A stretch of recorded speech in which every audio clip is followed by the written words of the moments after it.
Volume 3, Chapter 1. Day after day, week after week, passed away on my return to Geneva, and I could not collect the courage to recommence my work. I feared the vengeance of the disappointed fiend, yet I was unable to overcome my repugnance to the task which was enjoined me. I found that I could not compose a female without again devoting several months to profound study and laborious disquisition. I had heard of some discoveries having been made by an English philosopher, the knowledge of which was material to my success, and I sometimes thought of obtaining my father's consent to visit England for this purpose, but I clung to every pretence of delay, and could not resolve to interrupt my returning tranquillity. My health, which had hitherto declined, was now very much restored, and my spirits, when unchecked by the memory of my unhappy promise, rose proportionably. My father saw this change with pleasure, and he turned his thoughts towards the best method of eradicating the remains of my melancholy, which every now and then would return by fits, and with a devouring blackness overcast the approaching sunshine. At these moments I took refuge in the most perfect solitude. I passed whole days on the lake alone in a little boat, watching the clouds and listening to the rippling of the waves, silent and listless. But the fresh air and bright sun seldom failed to restore me to some degree of composure, and, on my return, I met the salutations of my friends with a readier smile and a more cheerful heart. It was after my return from one of these rambles that my father, calling me aside, thus addressed me. "I am happy to remark, my dear son, that you have resumed your former pleasures, and seem to be returning to yourself. And yet you are still unhappy, and still avoid our society. For some time I was lost in conjecture as to the cause of this, but yesterday an idea struck me, and, if it is well founded, I conjure you to avow it. Reserve on such a point would not only be useless, but draw down treble misery on us all." I trembled violently at this exordium, and my father continued, "I confess, my son, that I have always looked forward to your marriage with your cousin as the tie of our domestic comfort and the stay of my declining years. You were attached to each other from your earliest infancy, you studied together, and appeared in dispositions and tastes entirely suited to one another. But so blind is the experience of man, that what I conceived to be the best assistance to my plan may have entirely destroyed it. You, perhaps, regard her as your sister, without any wish that she might become your wife. Nay, you may have met with another whom you may love, and, considering yourself as bound in honour to your cousin, this struggle may occasion the poignant misery which you appear to feel." "My dear father, reassure yourself. I love my cousin tenderly and sincerely.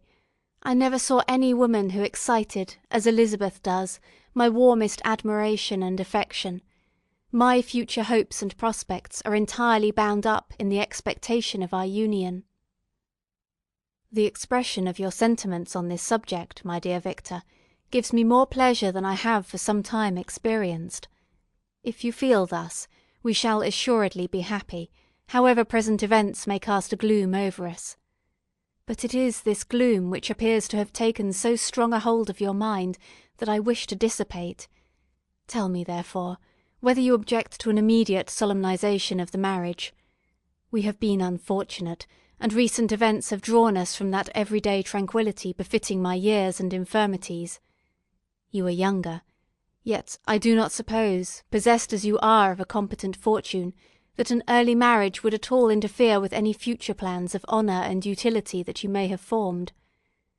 Do not suppose, however, that I wish to dictate happiness to you, or that a delay on your part would cause me any serious uneasiness. Interpret my words with candour, and answer me, I conjure you, with confidence and sincerity." I listened to my father in silence, and remained for some time incapable of offering any reply. I revolved rapidly in my mind a multitude of thoughts, and endeavoured to arrive at some conclusion. Alas! To me the idea of an immediate union with my cousin was one of horror and dismay. I was bound by a solemn promise which I had not yet fulfilled and dared not break; or if I did, what manifold miseries might not impend over me and my devoted family! Could I enter into a festival with this deadly weight yet hanging around my neck and bowing me to the ground? I must perform my engagement, and let the monster depart with his mate, before I allowed myself to enjoy the delight of a union from which I expected peace.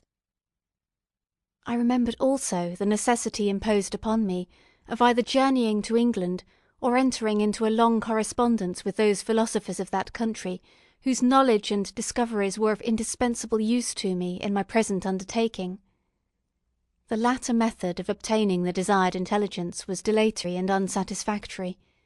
Besides, any variation was agreeable to me, and I was delighted with the idea of spending a year or two in change of scene and variety of occupation, in absence from my family, during which period some event might happen which would restore me to them in peace and happiness.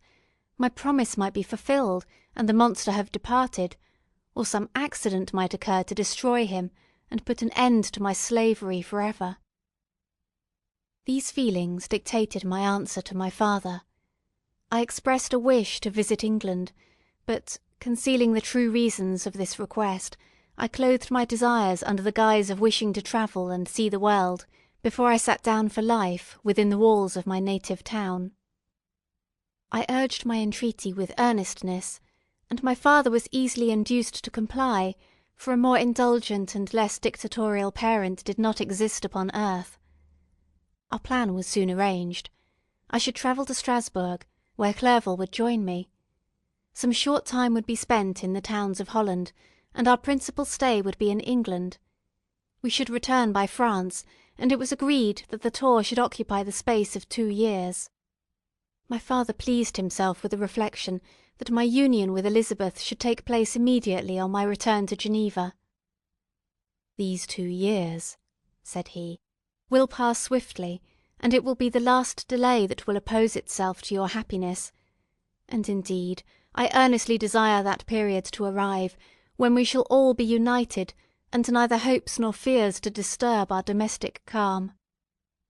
"I am content," I replied, "with your arrangement. By that time we shall both have become wiser, and I hope happier, than we at present are."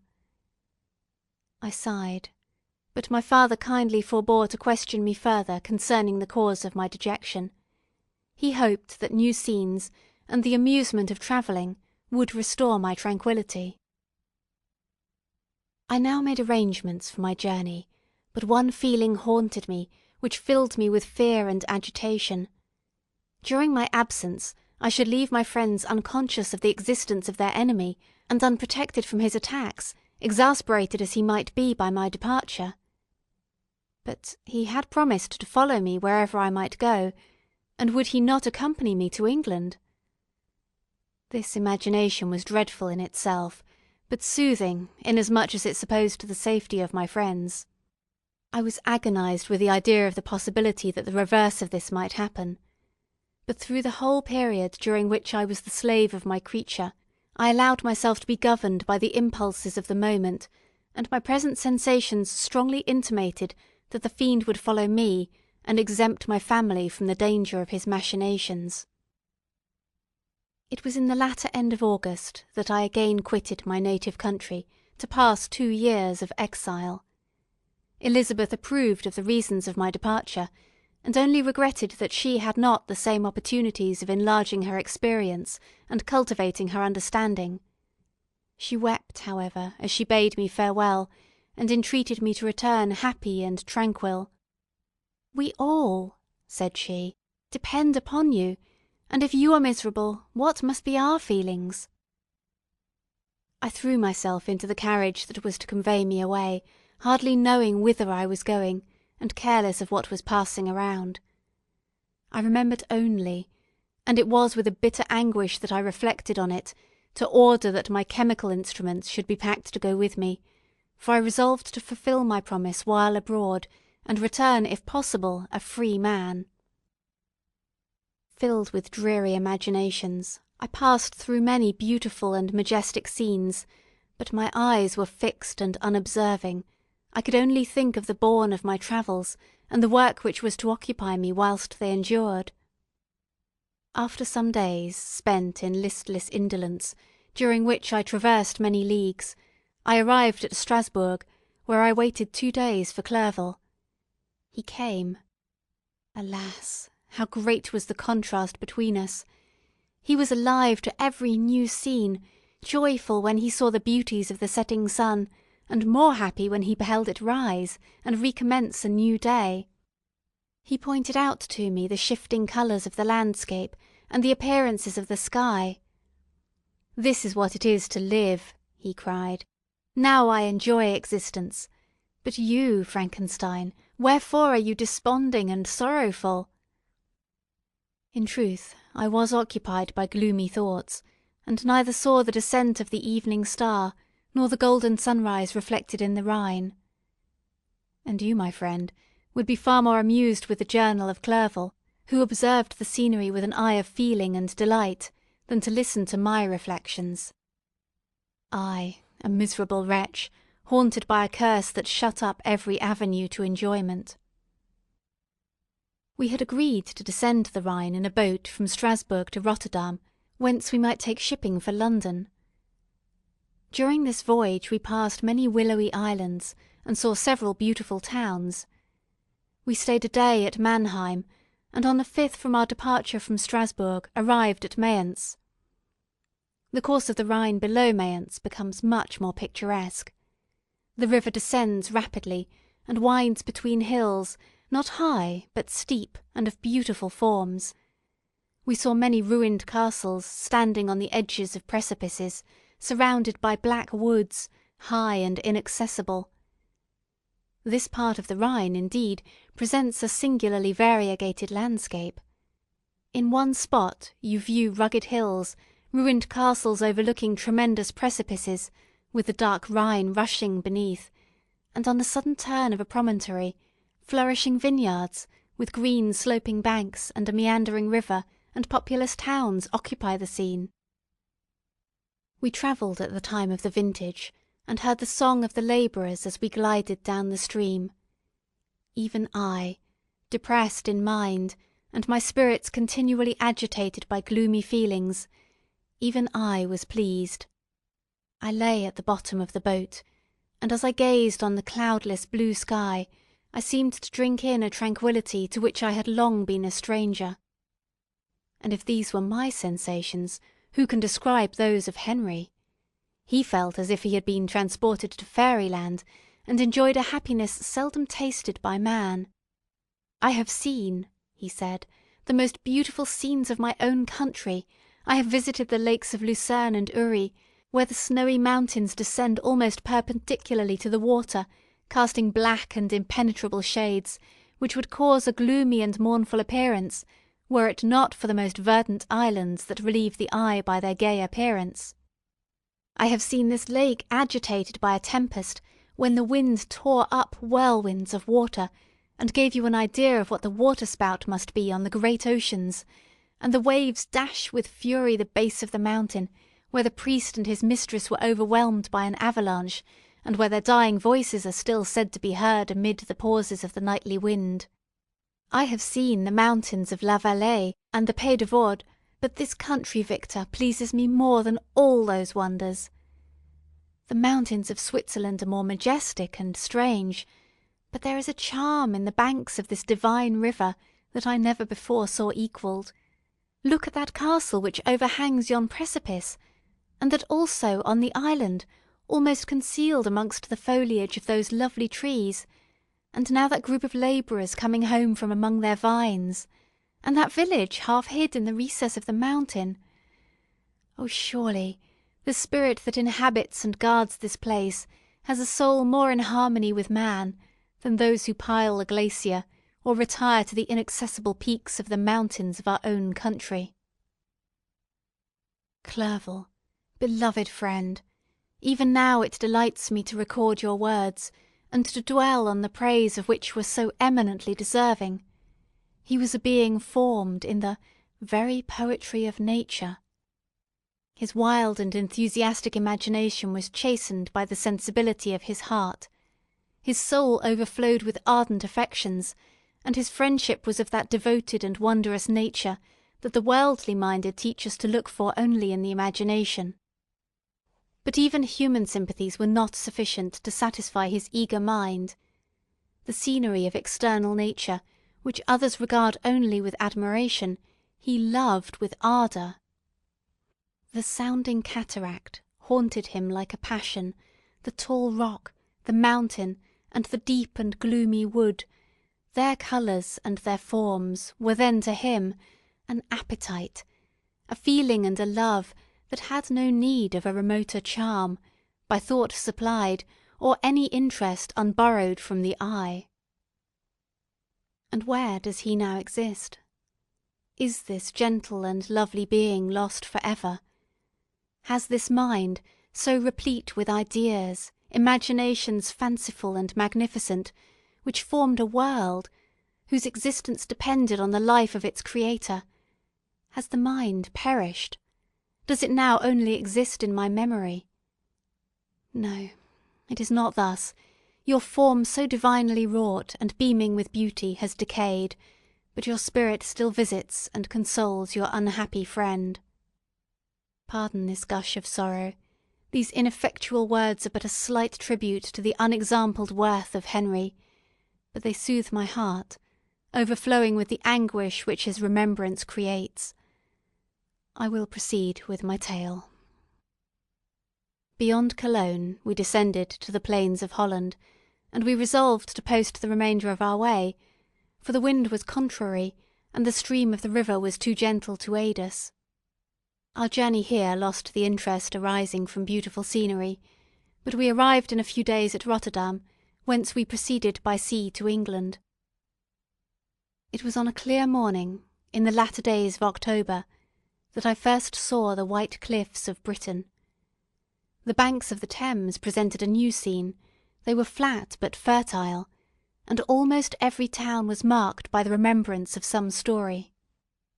We saw Tilbury Fort, and remembered the Spanish Armada, Gravesend, Woolwich, and Greenwich, places which I had heard of even in my country. At length we saw the numerous steeples of London, St. Paul's towering above all, and the Tower, famed in English history. Volume 3, Chapter 2. London was our present point of rest. We determined to remain several months in this wonderful and celebrated city. Clerval desired the intercourse of the men of genius and talent who flourished at this time, but this was with me a secondary object.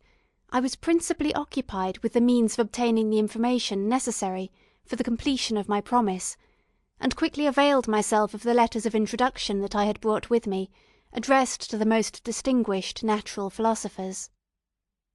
If this journey had taken place during my days of study and happiness, it would have afforded me inexpressible pleasure.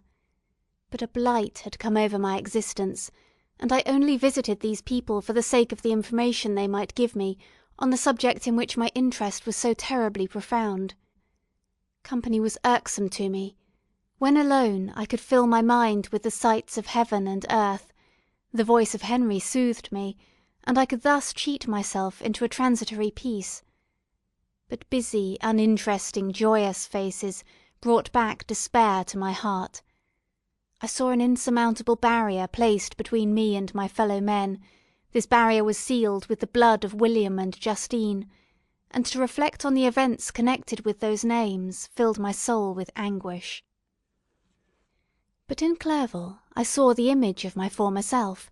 He was inquisitive, and anxious to gain experience and instruction. The difference of manners which he observed was, to him, an inexhaustible source of instruction and amusement. He was for ever busy, and the only check to his enjoyments was my sorrowful and dejected mien. I tried to conceal this as much as possible, that I might not debar him from the pleasures natural to one who was entering on a new scene of life, undisturbed by any care or bitter recollection. I often refused to accompany him, alleging another engagement, that I might remain alone.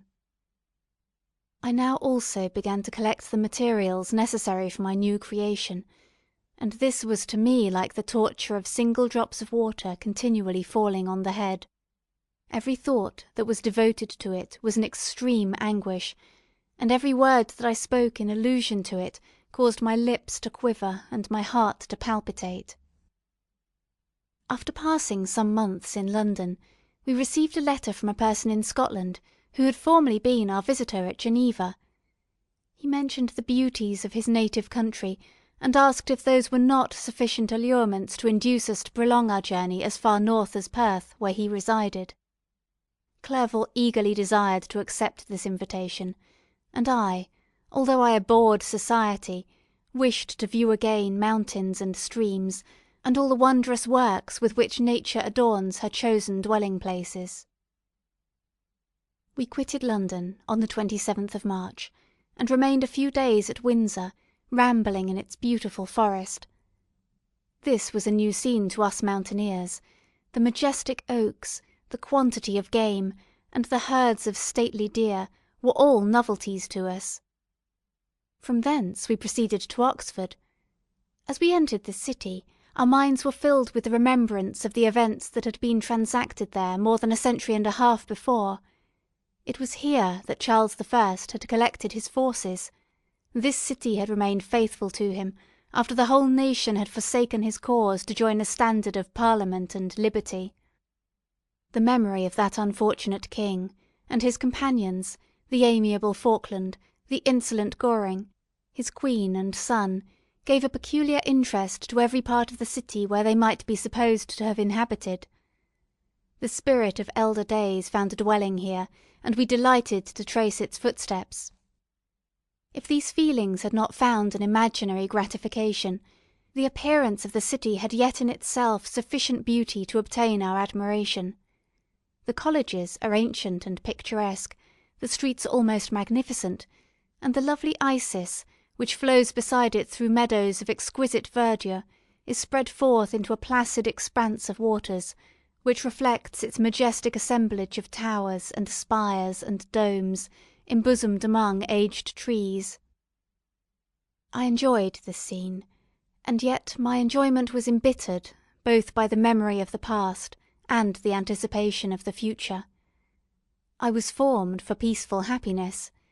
During my youthful days discontent never visited my mind, and if I was ever overcome by ennui, the sight of what is beautiful in nature, or the study of what is excellent and sublime in the productions of man, could always interest my heart and communicate elasticity to my spirits.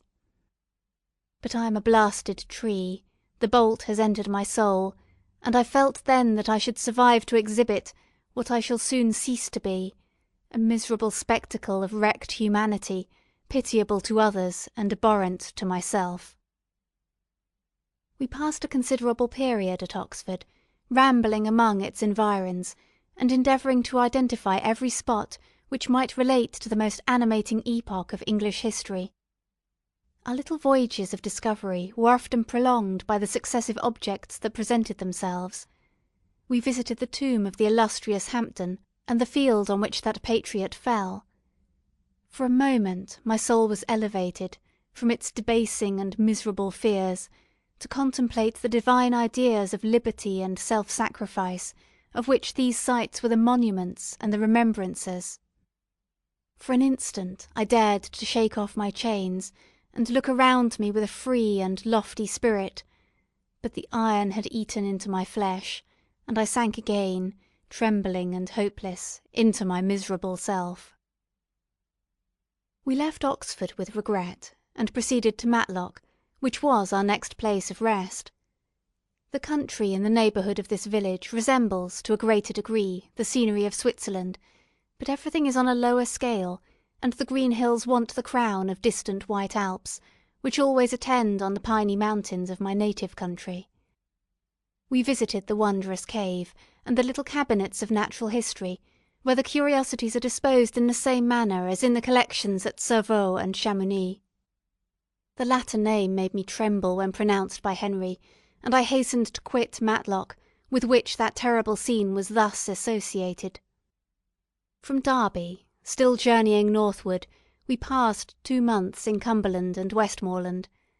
I could now almost fancy myself among the Swiss mountains.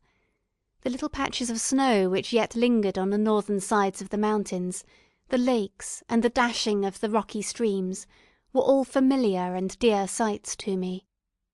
Here also we made some acquaintances, who almost contrived to cheat me into happiness. The delight of Clerval was proportionably greater than mine. His mind expanded in the company of men of talent, and he found in his own nature greater capacities and resources than he could have imagined himself to have possessed while he associated with his inferiors. "I could pass my life here," said he to me, "and among these mountains I should scarcely regret Switzerland and the Rhine." But he found that a traveller's life is one that includes much pain amidst its enjoyments. His feelings are for ever on the stretch, and when he begins to sink into repose, he finds himself obliged to quit that on which he rests in pleasure for something new, which again engages his attention, and which also he forsakes for other novelties. We had scarcely visited the various lakes of Cumberland and Westmoreland, and conceived an affection for some of the inhabitants, when the period of our appointment with our Scotch friend approached, and we left them to travel on.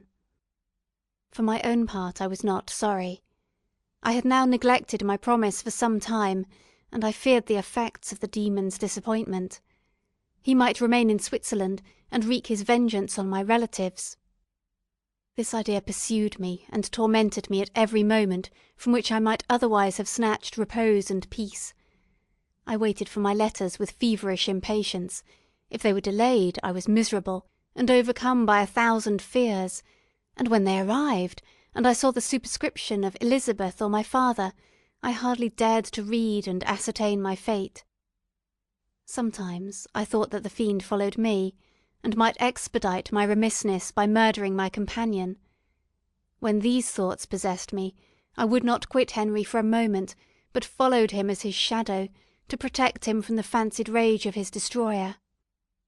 I felt as if I had committed some great crime, the consciousness of which haunted me. I was guiltless, but I had indeed drawn down a horrible curse upon my head, as mortal as that of crime. I visited Edinburgh with languid eyes and mind, and yet that city might have interested the most unfortunate being. Clerval did not like it so well as Oxford, for the antiquity of the latter city was more pleasing to him.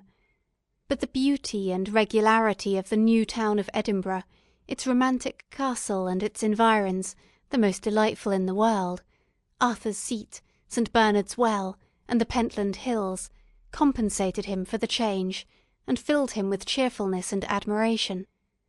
But I was impatient to arrive at the termination of my journey. We left Edinburgh in a week, passing through Cooper, St. Andrews, and along the banks of the Tay to Perth, where our friend expected us. But I was in no mood to laugh and talk with strangers, or enter into their feelings or plans with the good humour expected from a guest, and accordingly I told Clerval that I wished to make the tour of Scotland alone. "Do you," said I, "enjoy yourself, and let this be our rendezvous. I may be absent a month or 2, but do not interfere with my motions, I entreat you. Leave me to peace and solitude for a short time, and when I return, I hope it will be with a lighter heart, more congenial to your own temper." Henry wished to dissuade me, but seeing me bent on this plan, ceased to remonstrate. He entreated me to write often. "I had rather be with you," he said, "in your solitary rambles, than with these Scotch people whom I do not know. Hasten then, my dear friend, to return, that I may again feel myself somewhat at home, which I cannot do in your absence." Having parted from my friend, I determined to visit some remote spot of Scotland, and finish my work in solitude. I did not doubt but that the monster followed me, and would discover himself to me when I should have finished, that he might receive his companion. With this resolution I traversed the northern Highlands, and fixed on one of the remotest of the Orkneys as the scene of my labours. It was a place fitted for such a work, being hardly more than a rock, whose high sides were continually beaten upon by the waves. The soil was barren, scarcely affording pasture for a few miserable cows and oatmeal for its inhabitants, which consisted of 5 persons, whose gaunt and scraggy limbs gave tokens of their miserable fare. Vegetables and bread, when they indulged in such luxuries, and even fresh water, was to be procured from the mainland, which was about 5 miles distant. On the whole island there were but 3 miserable huts, and one of these was vacant when I arrived. This I hired. It contained but 2 rooms, and these exhibited all the squalidness of the most miserable penury. The thatch had fallen in, the walls were unplastered, and the door was off its hinges. I ordered it to be repaired, bought some furniture, and took possession. An incident which would, doubtless, have occasioned some surprise, had not all the senses of the cottagers been benumbed by want and squalid poverty. As it was, I lived ungazed at and unmolested, hardly thanked for the pittance of food and clothes which I gave, so much does suffering blunt even the coarsest sensations of men. In this retreat I devoted the morning to labour, but in the evening, when the weather permitted, I walked on the stony beach of the sea, to listen to the waves as they roared and dashed at my feet. It was a monotonous yet ever-changing scene. I thought of Switzerland. It was far different from this desolate and appalling landscape.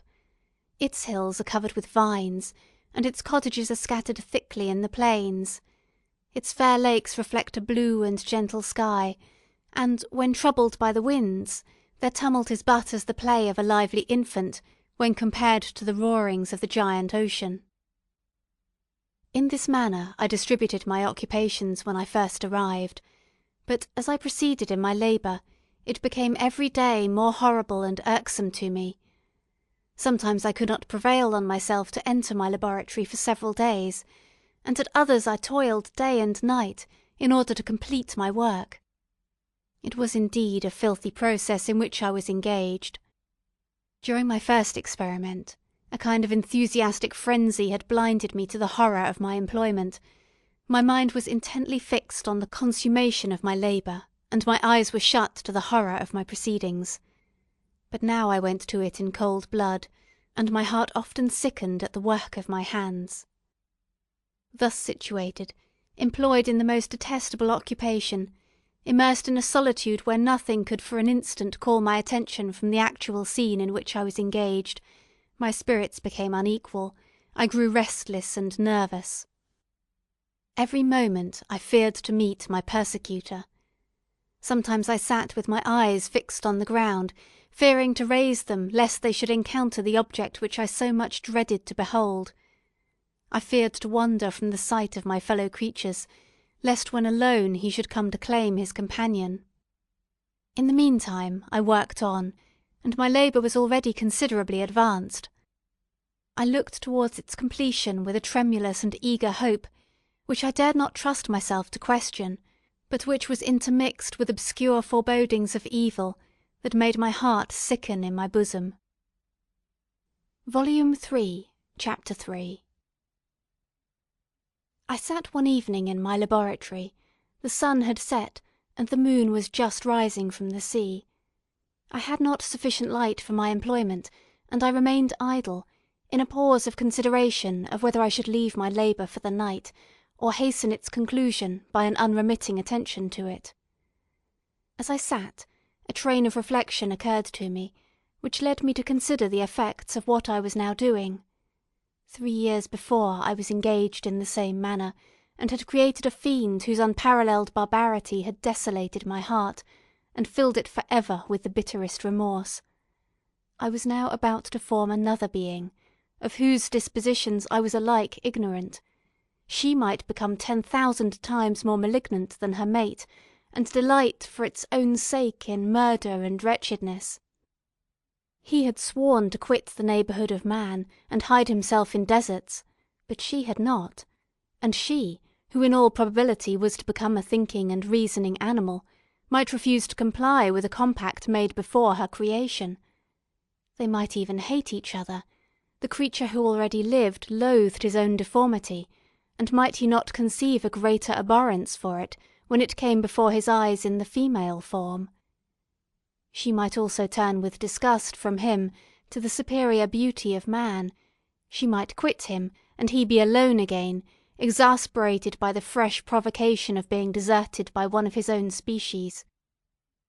Even if they were to leave Europe and inhabit the deserts of the New World, yet one of the first results of those sympathies for which the demon thirsted would be children, and a race of devils would be propagated upon the earth who might make the very existence of the species of man a condition precarious and full of terror.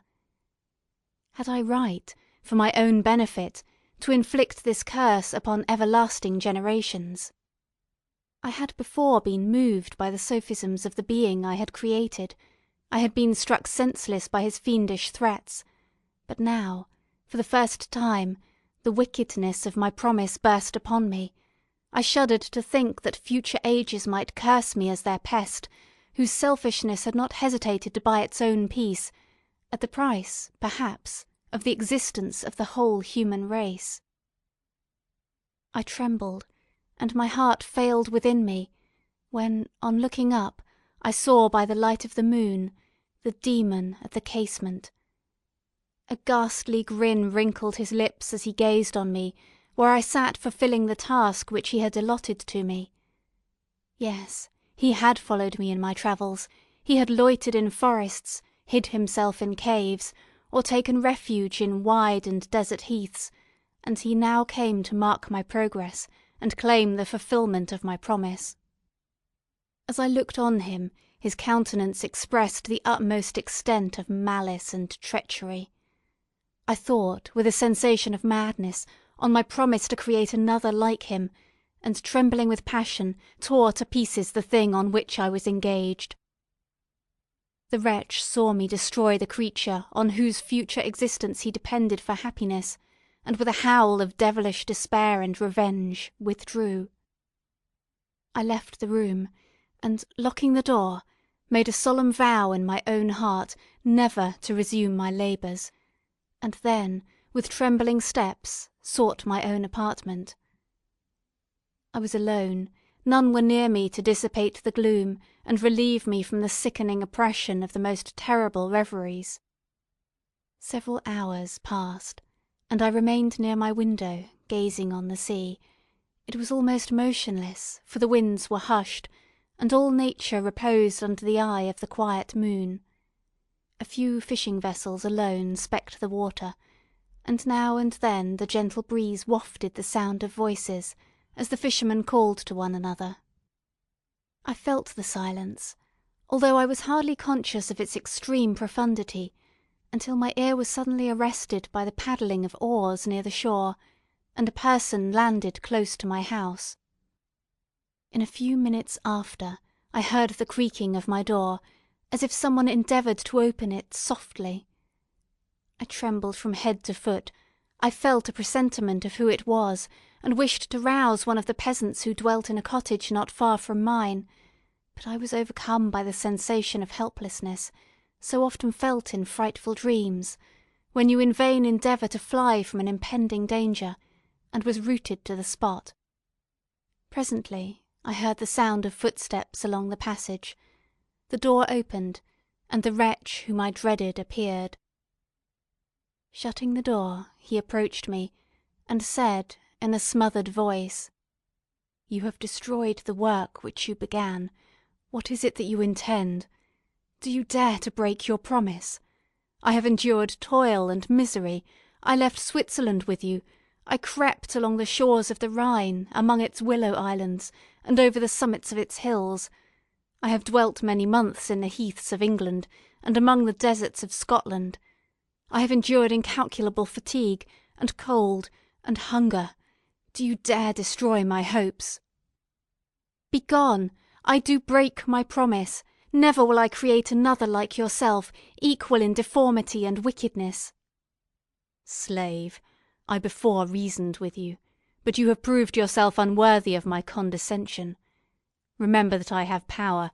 You believe yourself miserable, but I can make you so wretched that the light of day will be hateful to you. You are my creator. but I am your master. Obey." "The hour of my weakness is past, and the period of your power is arrived.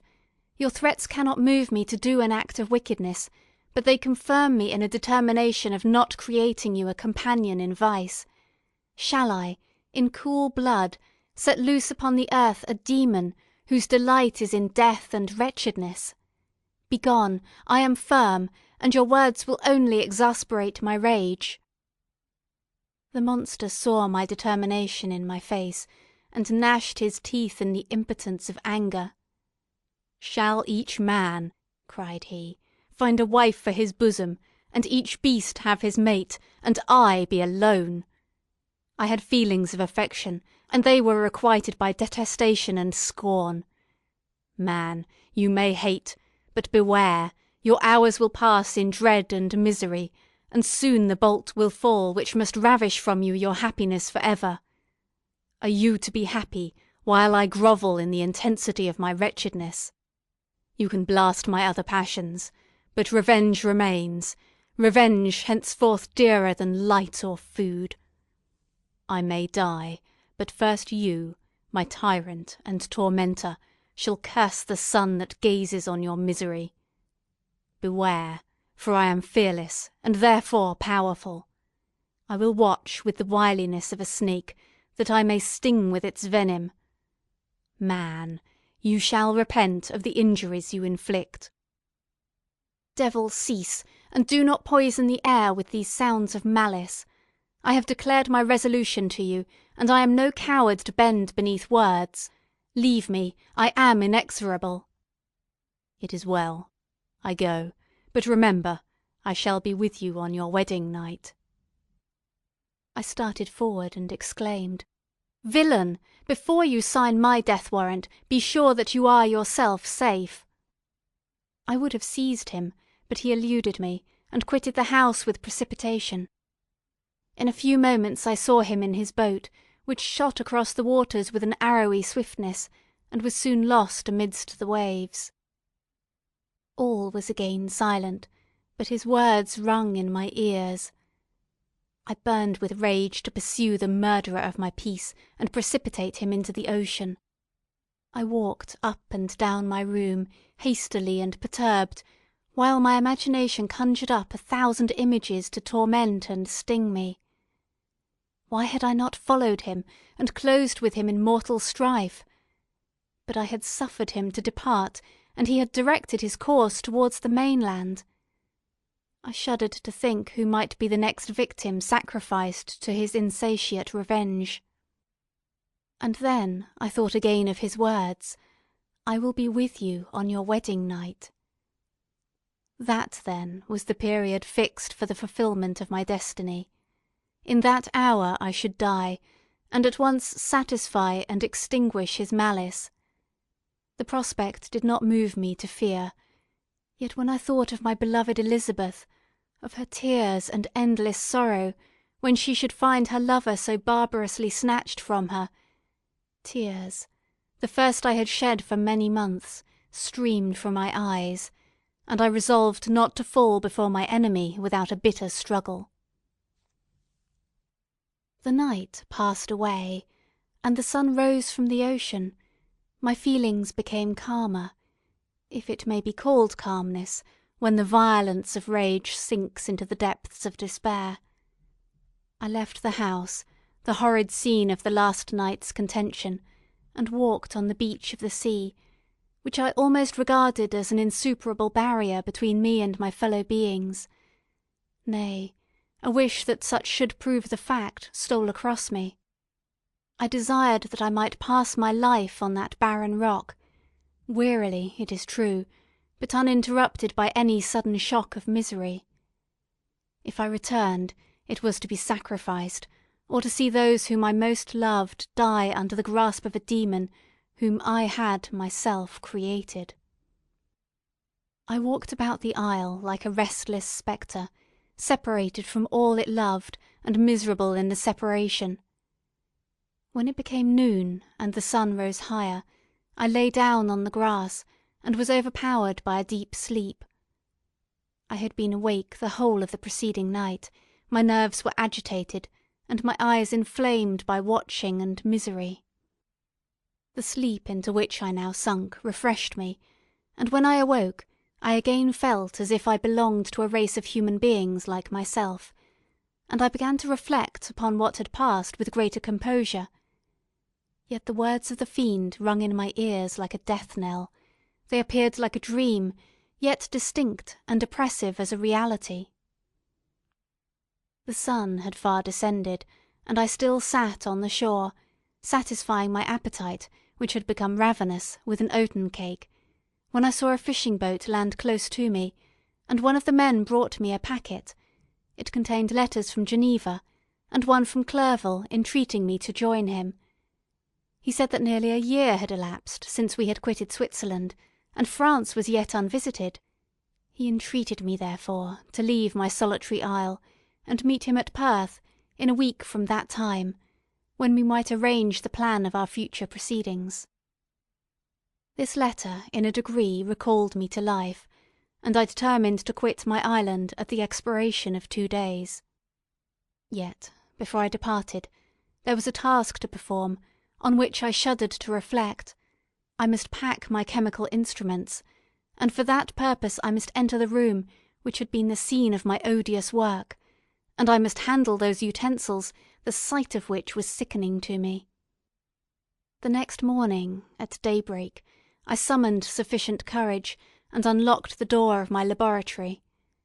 The remains of the half-finished creature, whom I had destroyed, lay scattered on the floor, and I almost felt as if I had mangled the living flesh of a human being. I paused to collect myself, and then entered the chamber.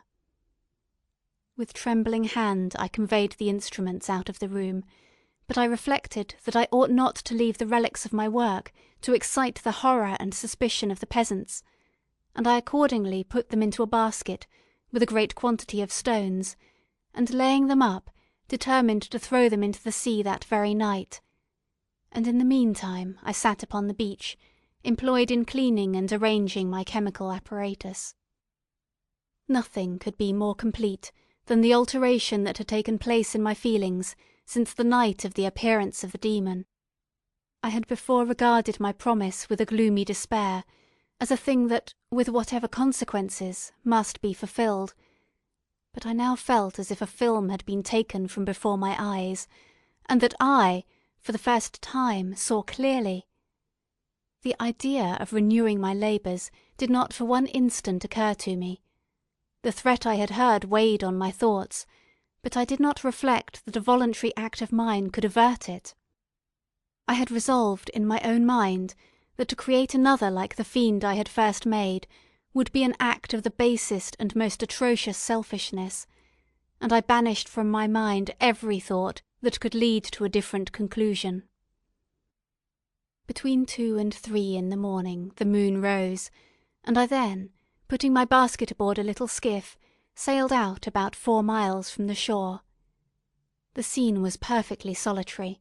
A few boats were returning towards land, but I sailed away from them. I felt as if I was about the commission of a dreadful crime, and avoided with shuddering anxiety any encounter with my fellow creatures.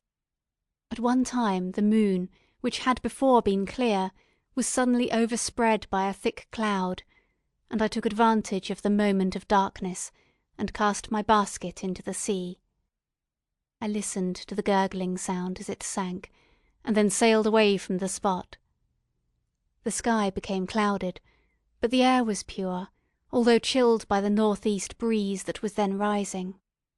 But it refreshed me, and filled me with such agreeable sensations that I resolved to prolong my stay on the water, and, fixing the rudder in a direct position, stretched myself at the bottom of the boat. Clouds hid the moon, everything was obscure, and I heard only the sound of the boat as its keel cut through the waves. The murmur lulled me, and in a short time I slept soundly. I do not know how long I remained in this situation, but when I awoke I found that the sun had already mounted considerably. The wind was high, and the waves continually threatened the safety of my little skiff. I found that the wind was north-east, and must have driven me far from the coast from which I had embarked. I endeavoured to change my course, but quickly found that, if I again made the attempt, the boat would be instantly filled with water. Thus situated, my only resource was to drive before the wind. I confess that I felt a few sensations of terror. I had no compass with me, and was so little acquainted with the geography of this part of the world that the sun was of little benefit to me. I might be driven into the wide Atlantic and feel all the tortures of starvation, or be swallowed up in the immeasurable waters that roared and buffeted around me. I had already been out many hours, and felt the torment of a burning thirst, a prelude to my other sufferings. I looked on the heavens, which were covered by clouds that flew before the wind, only to be replaced by others. I looked upon the sea. It was to be my grave. "Fiend," I exclaimed, "your task is already fulfilled."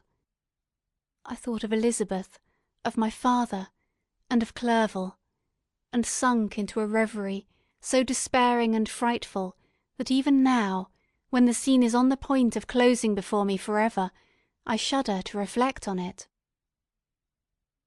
Some hours passed thus, but by degrees, as the sun declined towards the horizon, the wind died away into a gentle breeze, and the sea became free from breakers. But these gave place to a heavy swell. I felt sick, and hardly able to hold the rudder, when suddenly I saw a line of high land towards the south.